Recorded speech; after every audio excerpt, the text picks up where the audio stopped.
Hi, my name is Ilya Zlotnik, advisor and partner with Vivaldi Capital Management and your host to Journeys to the Summit.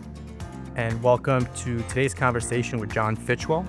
John is the former president of Clutch Coffee Bar, a drive-through coffee chain that was founded in 2018 in the Carolinas.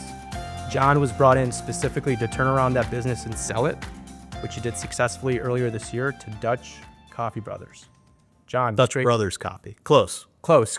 It's a tongue twister almost. Yeah. Well, thanks for coming in today. It's great to have you here. No, thanks, Ilya. Appreciate you having me in here. Looking forward to the conversation. Okay. Well, congratulations on the sale. And I do have a confession to make too. I don't drink any coffee, yet I'm always amazed at the sheer quantity of caffeine that Americans drink on a daily basis and the seemingly never-ending plethora of avenues to obtain your coffee fix. Yeah. I mean, it's wild. I think obviously Starbucks revolutionized coffee in the United States and kind of how we drink and experience coffee in the United States. And there's a new wave of drive-through coffee that is sort of taking that revolution even further and even changing how people drink caffeine, drink coffee, other caffeinated beverages like energy drinks, things like that. It's an interesting sector, an interesting time to be in it. Yeah, it's kind of wild to think because growing up, I still remember my parents drinking Folgers. Yeah. And I don't even know if that's a thing anymore, but it was like a commercial that was iconic. Yeah. And before you and I met, I'd never even heard of Clutch Coffee. Well, here in the Chicago area, most people would not have. I mean, still was a smaller, more regional brand based in North and South Carolina. So we're building a good brand there, but had not spread in any kind of national capacity. And similar to your Folgers experience, yeah, I remember coffee as my father stopping at Dunkin' Donuts on our way into his business and basically like pulling a quarter or two out of his ashtray. Yeah. And now coffee is a business where people commonly pay $7, $8, $9 for a beverage.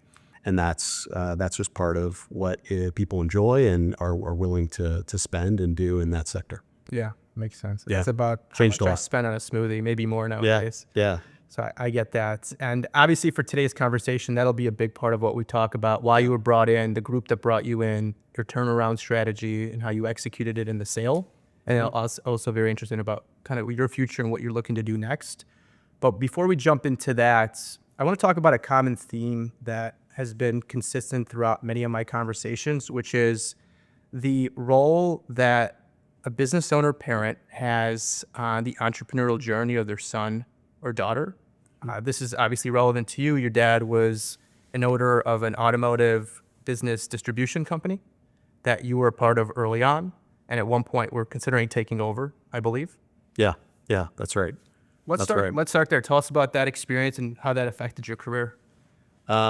I mean, to me, and I'm sure others that you've spoken with that have had that opportunity, it's an irreplaceable experience. I think what you learn growing up, particularly in a smaller family business where everyone in the family is very exposed to it, it's the conversation at the dinner table.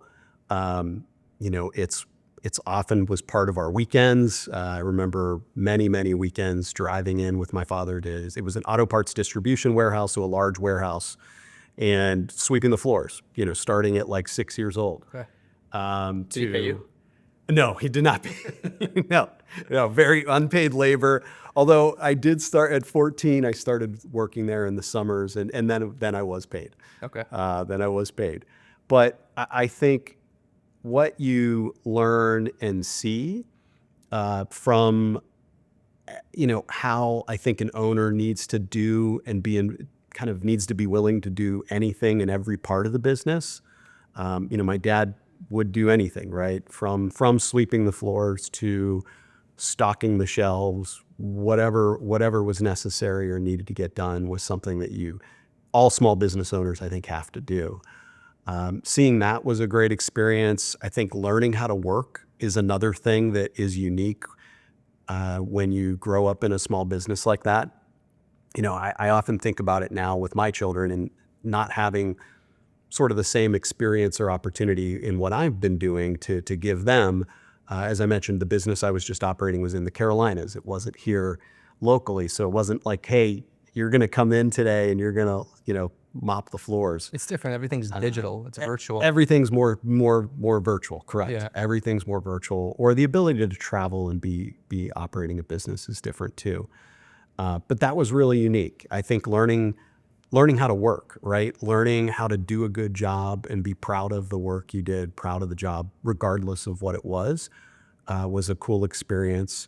I think learning and seeing how, as an owner or a leader, you treat people, your customers, your employees, was also just a invaluable experience. And you just get that from observing. It's harder to do if you're not sort of observing and seeing that in a real world situation. Yeah. I mean, it seeps into your DNA and your blood. Yeah. And to your point, the best way to learn is to observe somebody else learning, and who better to learn from than your father at such a young age, seeing that, right? That's like, you could tell somebody to do something, but until you really see them do it, that's really what forces or drives people to want to be better. And Yeah. from my perspective, as a father of two boys, I'm trying to get them involved as many ways as possible. Sometimes I'll have them in the car and I'll be on a conversation. I've had them in meetings before with close clients, obviously with low stakes, but I'm trying to do the same thing. No, it's fun. Because you want your kids to get some of those learnings early that will hopefully stick with them. I think like they've stuck with me. So no, it was again an invaluable experience and a great role model to have.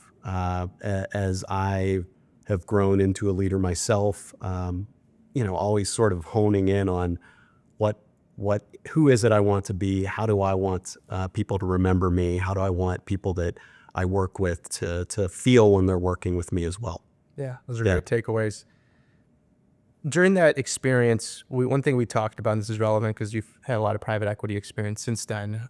Your dad, I think, was wrestling with potentially selling the business and possibly to private equity. He ultimately didn't. So talk about that and how that might have changed the course of the business and what ended up happening with the business. Yeah. I mean, looking back and having been a younger kid in the 80s and the 90s, it really was a pretty revolutionary time for, I think, how business was done and how business was financed in the United States. I can't remember the act, but something in the late 70s basically allowed for pension funds to start investing in private equity, and really just transformed, I think, both the private equity industry, as well as then both technology and finance was started to really change how businesses were owned and operated. And so that was that period where I think a lot of these smaller regional, local businesses in service industries or distribution, like my father, started to have some consolidation occur. Technology started to change how they sell as well and do things. And that was all happening real time through my childhood. In auto parts particularly, two things were occurring. One, that consolidation was beginning to happen, and larger businesses were beginning to form, like Advanced Auto or Pep Boys, brands that people may know. The other thing that was occurring was the complexity and technology around actually repairing your car. So the industry, how auto parts were sold was changing from this local parts store model where really any town had this local store where both mechanics as well as individuals would buy their parts, to something more complex where more people just weren't actually repairing their cars. So all repairs were going through either a dealer or your local mechanic. So those were the two kind of shifts happening largely in like the 90s. And at that point, my father probably needed to do one of two things. He either needed to get more aggressive and grow and get bigger to be able to better handle that change that was occurring, or probably needed to sell. And he had a couple opportunities where he could have sold the business. It's interesting because he, like you said, he was in that kind of space where things were changing, but he might have not noticed the pace of change because it was slow, but that was getting faster and faster. Right. Because prior to him and his generation, the pace of change was very slow. Yeah. And many people own these businesses their entire lives and they passed it on to their kids and their kids passed it on to their kids. I think you might have mentioned this was an earlier generation's business. Yeah, my mother's grandfather actually started the business in 1918. See, right, Yeah. right there you go. So there's like a lot of like memories there. It's hard to just Yeah. sell that type of business. And you fast forward to today, and it's a completely different mentality because Yeah. things are changing so fast. So you can have a great business one day, and if things change in the tech world or regulation, Yeah. your business can go from being profitable to being unprofitable. And like you mentioned, so many businesses need to operate at scale and reinvest to be able to be sustainable. And because there's so much money behind all these other businesses, and if you don't make that sale or you don't reinvest in your business, you're not going to be around. Right, right. And I'd say personally, it comes down a lot of times to personally, what does that business owner want? What are their goals? And these are lessons that have helped me immensely as I've went into positions where I've acquired some of these small businesses, founder-owned businesses. In my father's case, he had done well financially. He had met, I think, a lot of his own personal financial goals, and had hit a point where the risk appetite was not necessarily there to leverage the business and in a way that he might have been required to really grow it the way that was necessary. And when he was approached by private equity, and again, this is a perspective I take a lot of times when working with founders and small business owners, his perspective was not a positive one. His perspective was one that, hey, these are Wall Street guys. Yeah. This is this 27-year-old that just graduated from Harvard Business School, and they're telling me that they can help me run my business better than I can. And that was not an approach that appealed to him and or impressed him. And so I think it's something that is very important if you are buying small businesses, or working with small business owners, try to put yourselves in their shoes. How do they look at you? What are actually their goals? And how do you work with them to maybe achieve those goals in a way that's appealing or fits their needs? Yeah.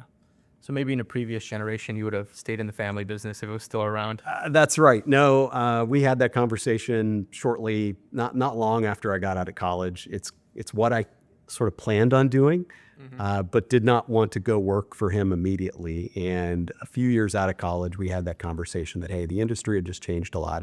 And he saw that, hey, that there probably wasn't the future for me to operate it in a way that that provided for him and his family. Yeah. Yeah.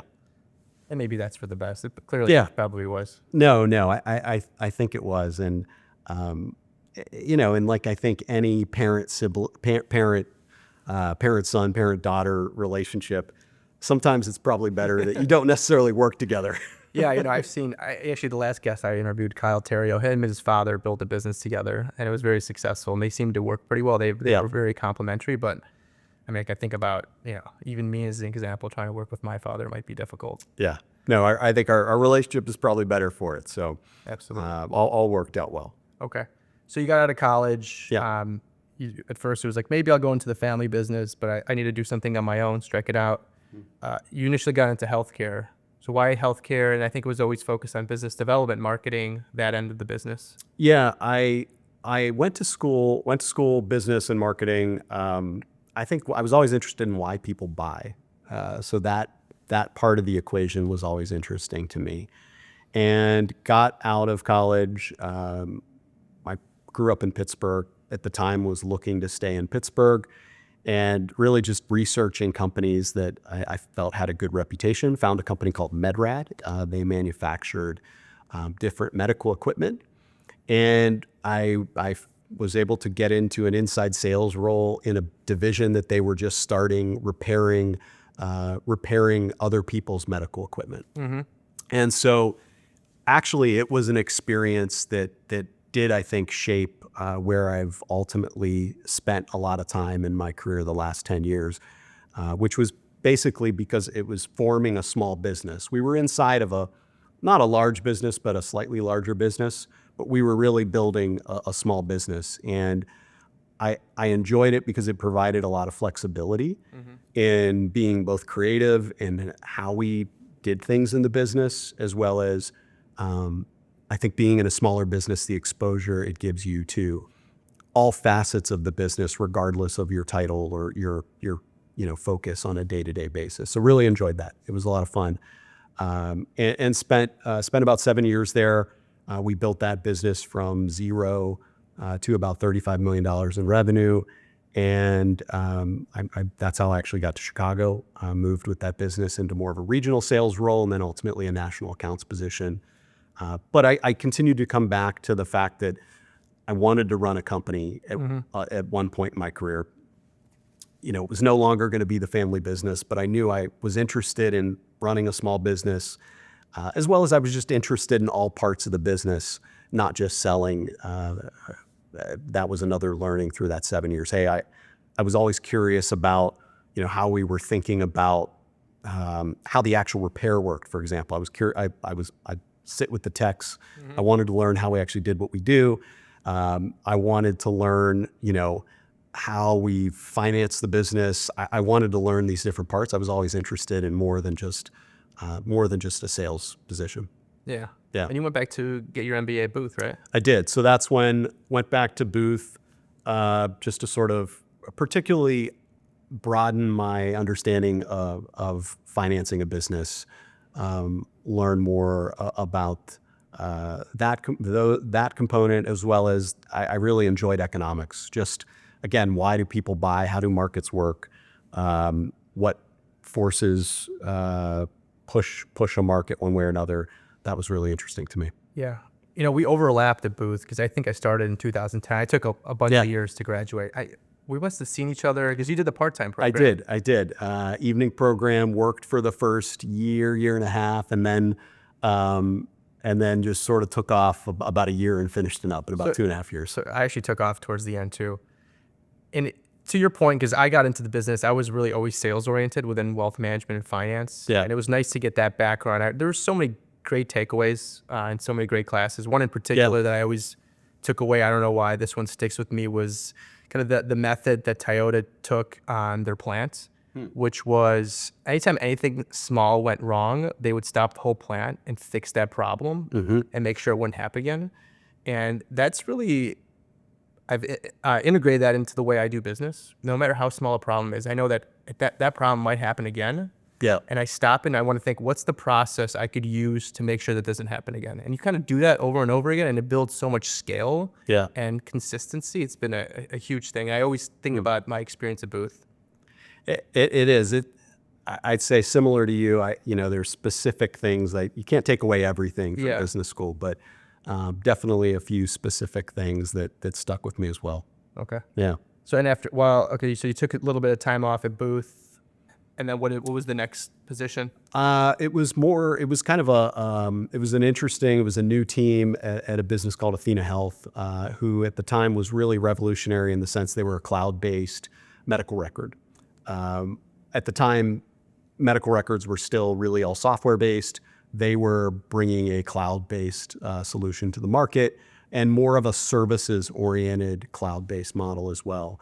So there was a new team, market strategy, and it was interesting. It was like this combination of sales, marketing, and just market research, kind of understanding the dynamics of local markets and what was driving physicians' decisions in Detroit versus for Chicago, as an example.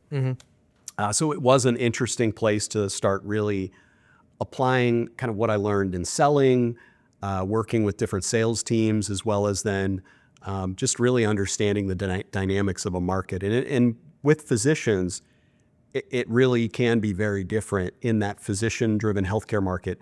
How Chicago works can be very different to how Detroit works or how Minneapolis works. So you're kind of learning the nuances of each market. That was a lot of fun as well. Yeah. Yeah. And then I know that eventually you ended up transitioning to working kind of in the operating companies of private equity-backed businesses. Yes, and prior to that, my entry into multi-site businesses and multi-site healthcare particularly was with DaVita. Probably the most scaled multi-site healthcare provider, most successful scaled multi-site healthcare provider in the country. DaVita and Fresenius alone probably at this point are 95% of the dialysis market. So it was really a great way to see both growth and operating done at a very scaled level and in a very thoughtful way that gave me a lot of good learnings to then go into a smaller business and kind of start to apply those, but with nuances and changes that were maybe more applicable to a smaller business. So great experience. So is that by design? Kind of after you were at DaVita at a bigger company, you wanted to get more in a kind of a leadership role within a smaller business? It was. Again,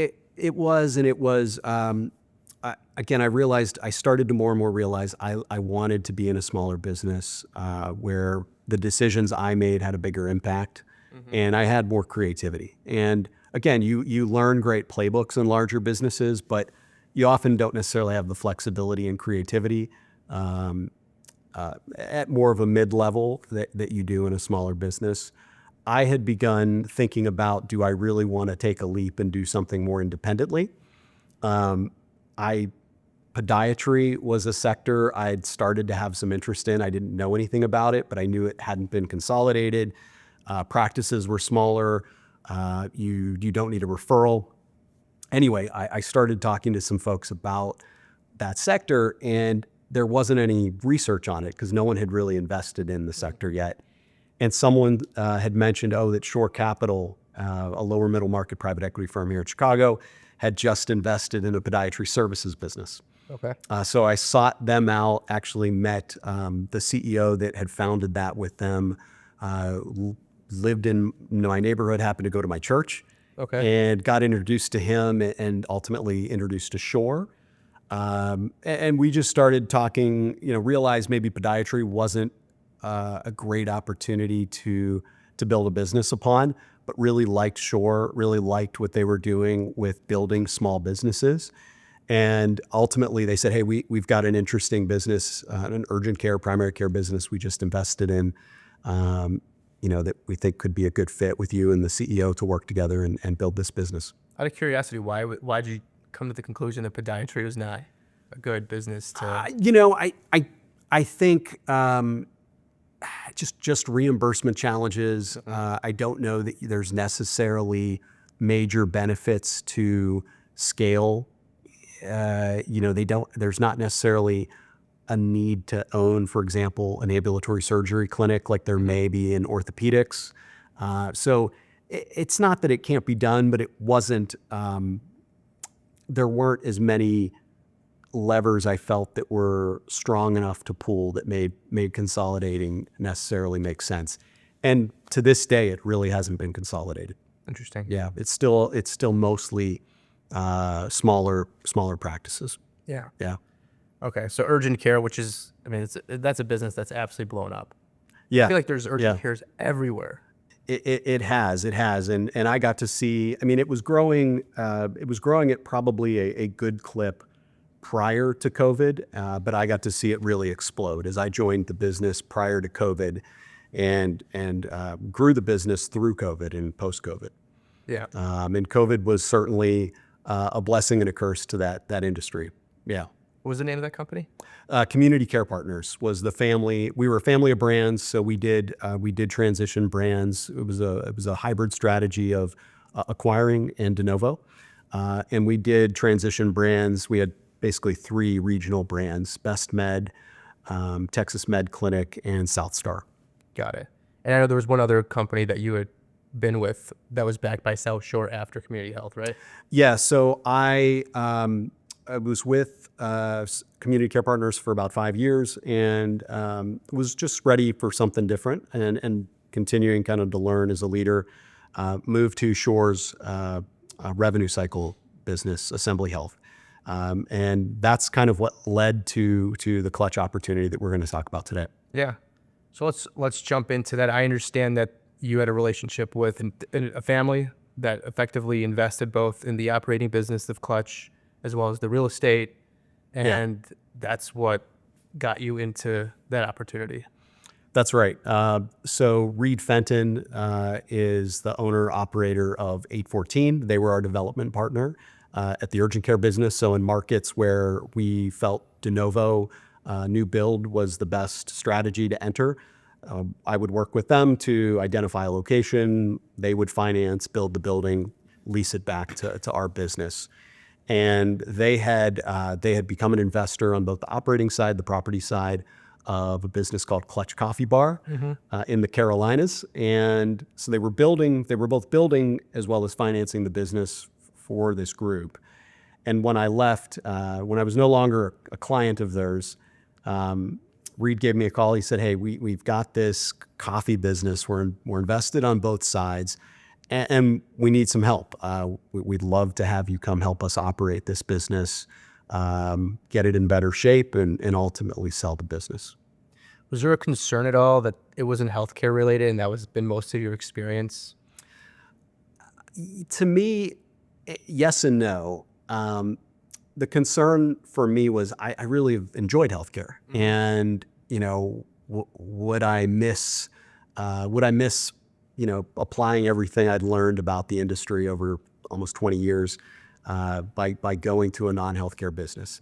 From an operating standpoint, I really do feel multi-site businesses have a lot of the same kind of core tenets, and so I didn't feel too nervous about the fact that what I learned in healthcare, multi-site businesses would not necessarily apply in coffee. Yeah, making coffee is a lot simpler than healthcare. Yeah, it is in some ways. Theory. What I really learned is just the brand. What was new to me, and that I learned more about was more of the true retail business and the value and importance of a brand. In healthcare, your brand, your reputation are important, but not nearly in the same way that it applies in a pure retail business like coffee. Yeah, which kind of makes sense because like if you look at coffee, they all look the same, and maybe certain people can discern it. Yeah, But how do you decide one over the other besides maybe service and branding? right. In urgent care, there's a need, right? A Yeah. patient is sick, they're injured, and it becomes about, I have a need right now, and it comes around.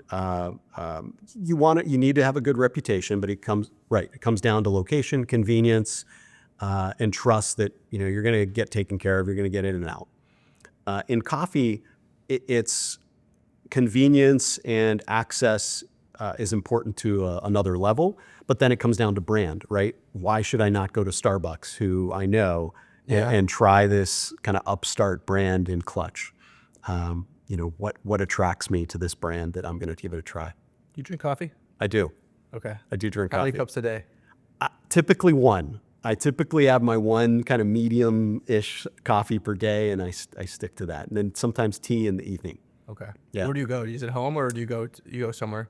I do go. I do make it at home, and then I think you're familiar with Hometown, a nice local brand that's begun to expand in our market. Frequent Hometown a lot as well. Got it. I'm there too. Usually chamomile tea for me. Yeah. Chai tea in the evening. It kind of relaxes me, gets me ready for bed. Good. Yeah.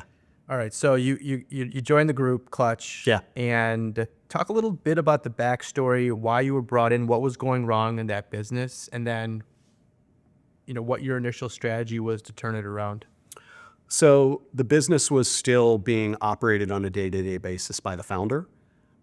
They were starting to more rapidly scale. So as I mentioned, the group that I was related with had come in a few years earlier and had started to provide the capital to be able to actually de novo. Whereas previously they were largely just leasing existing buildings, they were now de novoing. And I think they weren't prepared to scale at that pace, and they were honestly starting to bleed a lot of So your investment group that you had a relationship with, they were building the real estate. Were they leasing it to Clutch and still owning it? Yes, they were. Okay. They were similar to my relationship as a client at the urgent care business. Clutch was a client of the development business, but essentially in a kind of sister relationship, they were also financing the operations. Got it. I understand the owner was on the West Coast. This Owner was was East Coast business. That's right. Owner was in California. Businesses North and South Carolina. So again, just hitting a point where they were more rapidly scaling, and particularly a remote owner operator. It was just getting difficult. They needed someone who had seen that. He'd seen that done, had experienced kind of some of the pitfalls that come about, and how do you correct and make it more scalable. Got it. And so, I think, again, the experience, particularly at Community Care Partners and with Shore, was invaluable. Had the chance to learn from two great CEOs there, Bill Clendenin and Jim Ashby. Kind of learned different things from both of them that immediately I applied. So coming into a situation which wasn't necessarily great, I knew we needed to both, and it's a dichotomy I think all businesses have, right? Prepare and reduce cost, prepare for poor, bad situations, but also grow. You have to be aggressive. I think businesses that don't grow today, as we were sort of talking about earlier, they wither. So we had to do both. And my job was, how do I do that? How do I do it quickly? And how do I maintain confidence with our investors to continue to fund the business to do that? So when you first got in, you kind of looked at the landscape. What was the first or biggest lever that you could pull to make that change, whether it was cutting costs or increasing revenue? Yeah, I took probably about 60 days just to understand the business, and start to build a bit of a budget for what I felt we could do and how we could do it. And the lever that was most apparent was our staffing. I think the business had previously been staffed for what future volumes we wanted. And the reality was we needed to staff for the volumes we had today, and we needed to better empower our local leadership to titrate that staffing on a regular basis. Because, for example, we were, our labor ratio was 35, 36, 37% of sales. To be healthy, we really needed our labor down in a 26, 27% range. So I knew there was a large opportunity there, and we had to act quickly. So it was really going store by store, understanding how they were staffing today, working with our leadership and changing that immediately. But then giving them also the flexibility to make those staffing changes as needed as we did grow our volumes, because you don't want to be understaffed. But we had a huge opportunity. I think we cut probably 10% immediately just by making basic changes. Yeah, I think you hear a lot of that where a company has a certain view on what their growth's going to be. They're trying to hire for that growth, and that growth doesn't come to reality. And maybe some people have a hard time letting go of staff, even though they need to cut costs. And I think there was a rationale. The founder's rationale is you staff for what you want. Yeah. And I get that, but the reality is you can't do that. You can't do that for long. And pretty quickly, it actually, I feel, becomes unproductive, because when you're overstaffed, you get a lot of lethargy in your staff. And our business is about a great customer experience and speed. And when there's lethargy because, hey, there's 10 of us here, and maybe we only need 4, you're more likely to sit around and wait for somebody else to do that. And we saw it as we actually cut down our staffing. In a lot of ways, I feel our staff were happier and more efficient, and we're having more fun at their job. Yeah. So for a company like Clutch, how do you differentiate yourself from a Starbucks? It's back to I think the two things I just mentioned. Our core components were about having a great, fun experience for the customer, and speed. So it was about that throughput. How are we getting a customer through our operation, in 90 to 120 seconds? And how were they getting a great product and having a great experience in that period of time. So that was the differentiator between a big part of the differentiation between what Clutch and businesses like Dutch Bros continue to do and what a Starbucks does. That's because like the drive-through component. All drive through. So there's no indoor seating in these businesses. It's about that really hasn't popped up yet in the Chicago market, but imagine like 1,000 square foot building, double drive through lanes, similar to like a Chick-fil-A. Yeah. Where it's about speed. We have runners. People would run out to so if there's a line of cars, we'd have people running out to your car, taking your order. So by the time you get to the window, here you go, you're on your way. There's no ordering at the window. And so you're getting, there's no ordering at the windows or at the speaker. So you're getting more of a personal relationship with our team. And, we're creating a faster experience as well. Makes me wonder why that hasn't popped up in Chicago yet. I think you're starting to see, I know they're coming. I know Dutch is likely coming soon. There's another one, 7 Brew, that I think has started to open their franchise model in the western suburbs. Yeah. So they're coming, and they'll be here for sure shortly. I would think. Got it. I mean, definitely you're targeting a different client compared to like hometown, where the hometown experience is you come, you see everybody in town, you hang out, you sit. Yeah. Sometimes you gotta wait for food for a while. That's right. Yeah. That's right. Limited food, because food really does. We were beginning to offer some different food options. We were beginning to offer some hot sandwiches, but the complexity food adds to that process is pretty significant. And so limited food options, because again, that wasn't our core purpose. We were there to have our customers have fun, get their drink that was going to help them, start or finish their day in a better place and get through there quickly. Got it. Okay. Well, now I'm envisioning the customers, the person that's on the go that needs their coffee quickly and needs to go to pick up their kids, drop off their kids, go to work, whatever. That's right. And a younger demographic too. Yeah. A large portion of our business was energy drinks. Okay. So, think Red Bull, but think with flavors. Okay. So like the energy drinks that you made in-house. Yeah. Yeah. Okay. We manufactured our own energy drink, and then, you're adding different syrups, different flavors, things like that. Got it. What an interesting market. Yeah. People love their energy. No, they do. They do. And so no, it's, I think we had a great product. We had great service. And, I think we started to put the business in a better spot, reducing costs on labor. But then the flip side of that is we had to grow sales.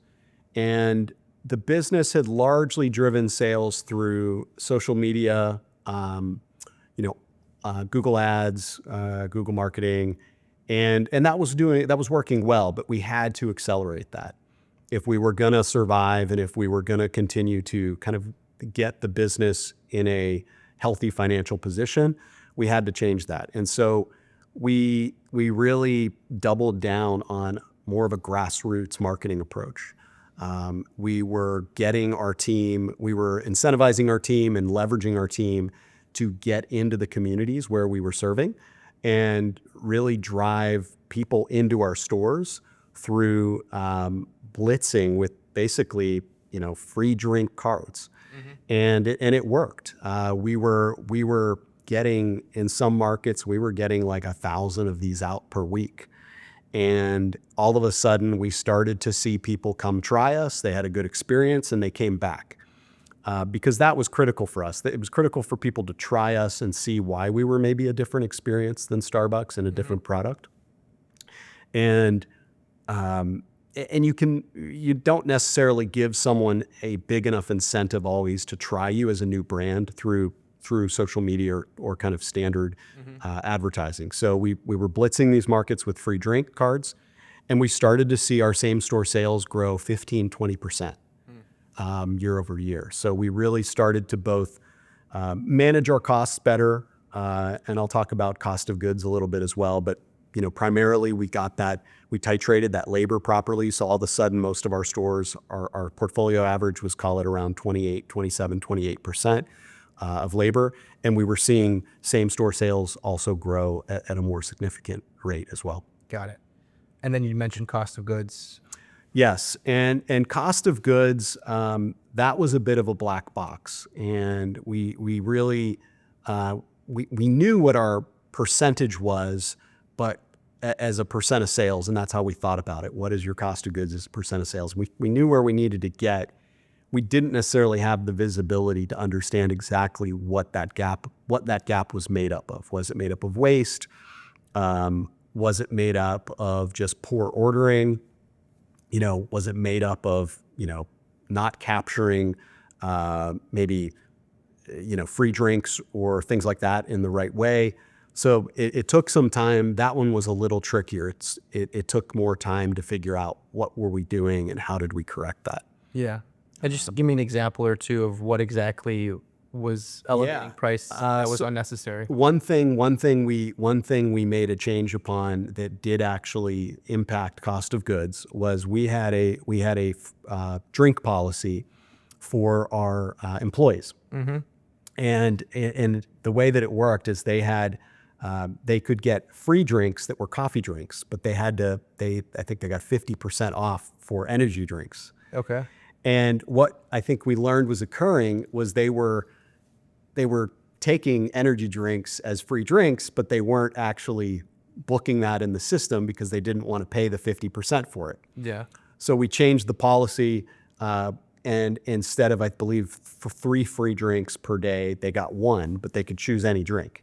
Okay. And now we were starting to capture those free drinks more accurately and able to apply it better to our cost of goods, as well as I think managing the way that I think correcting maybe some abuse on that policy as well. Yeah. Yeah.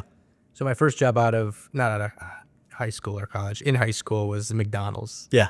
And I worked as like the person taking the orders. And I remember there was a policy where you could get free food, and I definitely took advantage of it in high school.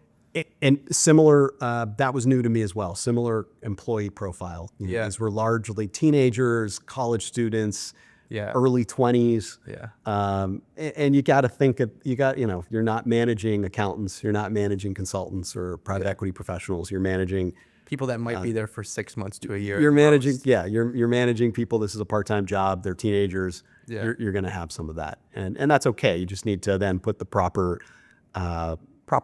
Guardrails. policies in place that they'll follow. Yeah. Yeah. Okay. And then how did the conversation with Dutch Coffee Brothers start?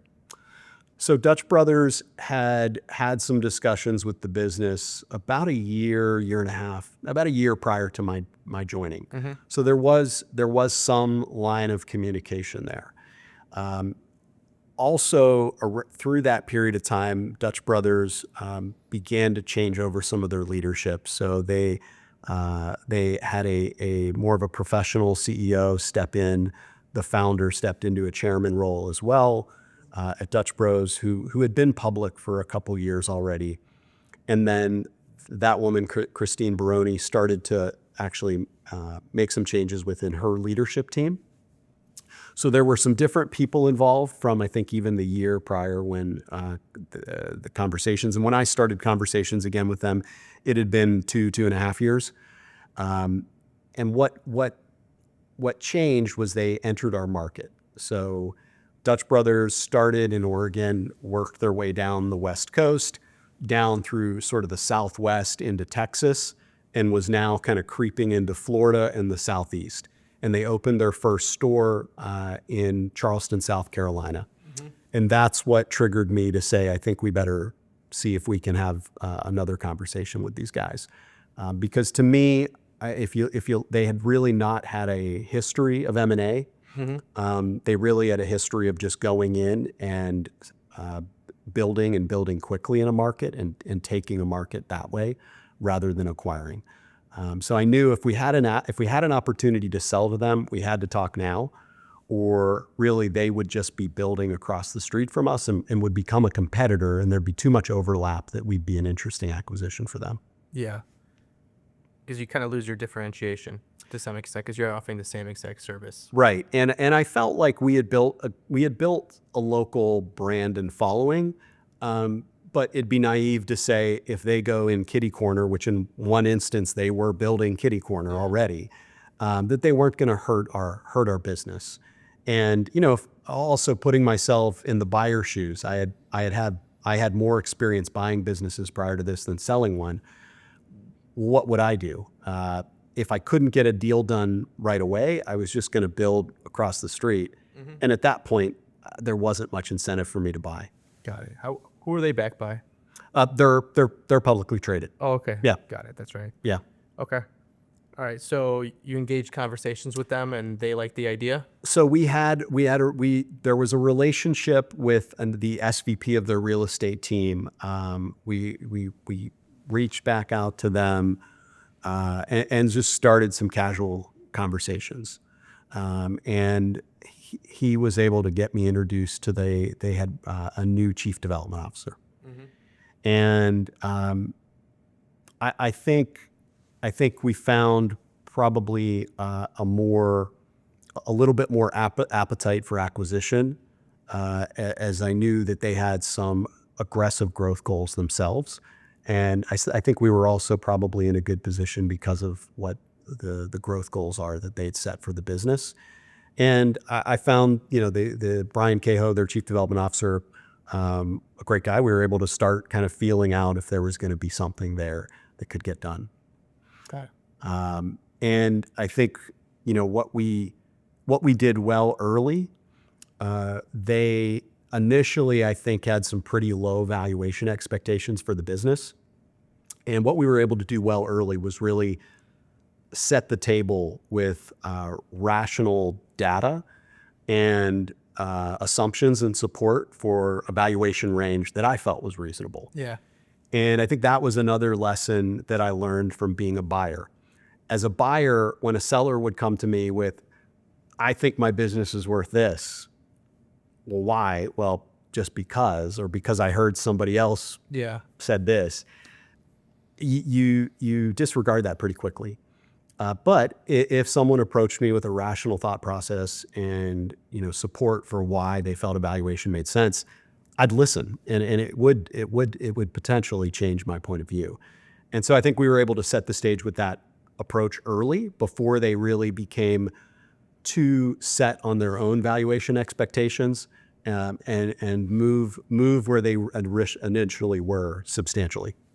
Yeah. Well, what's interesting there is, as a founder, oftentimes without maybe the same background that you have in buying businesses, you have a vision, but you might not run the business as an institutional owner, where you're looking at cost of goods sold and percentage and all that stuff. And right. When you're able to come in and understand that and collect all that data and then start moving the needle in different directions, and then go to a buyer and then explain to them what you're doing and the direction it's going, right? Then I could see why they're going to be more serious about evaluation versus a seller coming in without the numbers. That's right. We were able to show, we had our metrics prepared. We were able to show all the progress that those metrics were making. And we were able to show growth of the business, substantial growth on the business over the previous 12 months.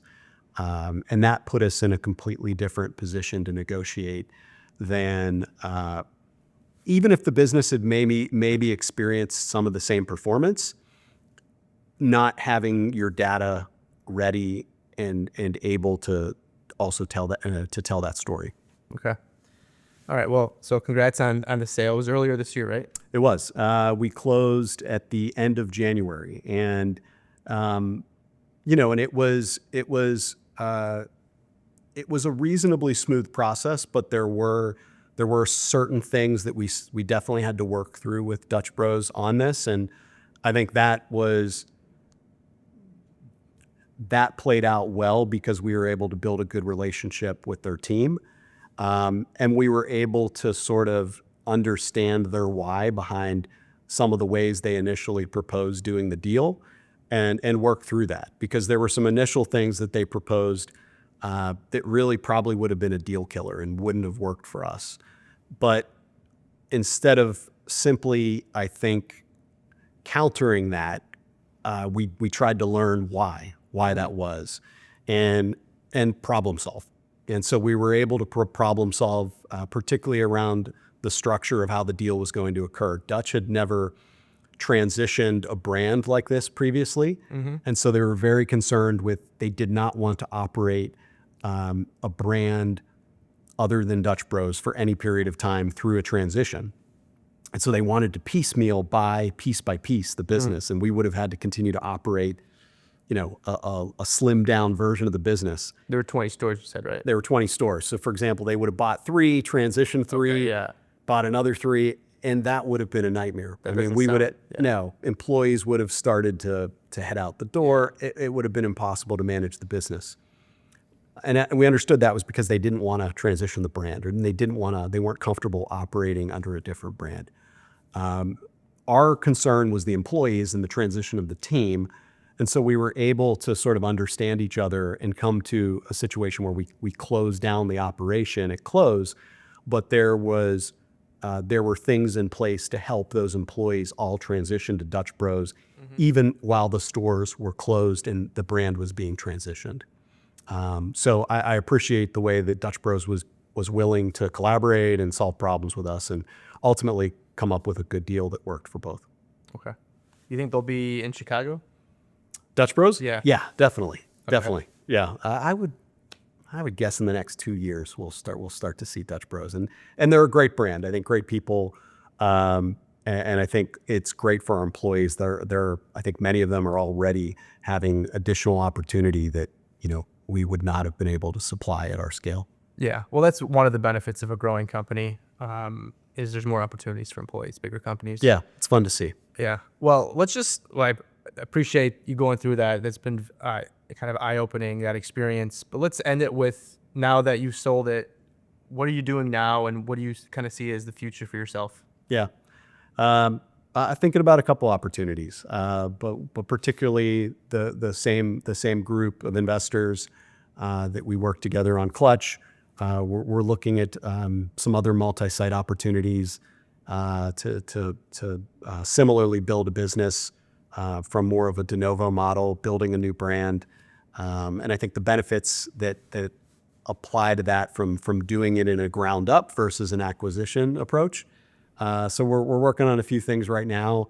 One, I think we're getting some conviction around and closer to maybe moving forward with.